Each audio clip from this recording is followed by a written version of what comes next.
Ой, төркінге келіп өрік жеп, мәз отсам, өзімді көрдім мен сыртымнан. В общем, байы жоқ қатындар өздеріңді көргілерің келе ма сырттарынан. Қазір көрсетем. Маған қарасай мынаны. Құмырсқа жан, құмырсқа, өзі еркек құмырсқа мекен, ұрғашы құмырсқа мекен деп қоямын да бір ойым. Бұл еркек болса, бүйт тасымайды бұл ұрғашы құмырсқа. Жаныма бір күшін көп болса мақыл ғой. Енді деймін да бір байын қайда құмырсқа неғып жүрсін. Şimdi нәрсені тасып барады. Біздің Қазақстанда жалпы Қазақстанның қатындары осындай ғой. Бәрі керек таси береді өйстіп. Бір өзін грижа болмайсыз ба? Құмырсқа ше?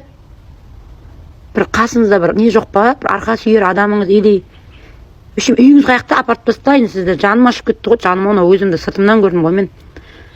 10 кредитті біздің үкімет өйстіп бір қатынға беріп қояды ғой. Жаным ішіп кетпесем болар еді осы. Сені көріп аяп.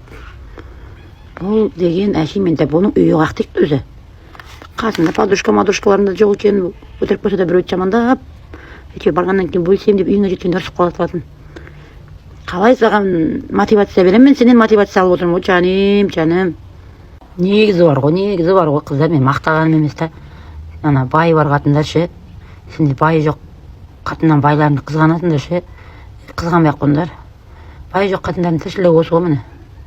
Бала шаға бағым деп, мынаны апарам дегенше қазір бір 2-3 күн кетіп қалды мына құмырсқаға. Сол сияқты бізге де өзімізге қарауға уақыт жоқ қой, 2-3 күн жұмыс істеп кетіп қаламыз ғой. Міне таза адал еңбек.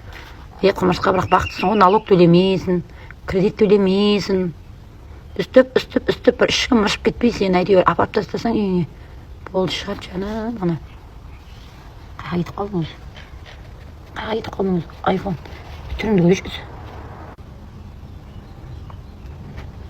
Қиналдым мен деген өлеңді қосып берейін ба?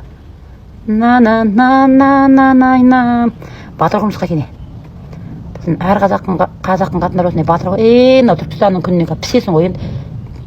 Үстіңе крем жағып шығып пен әйтеуір.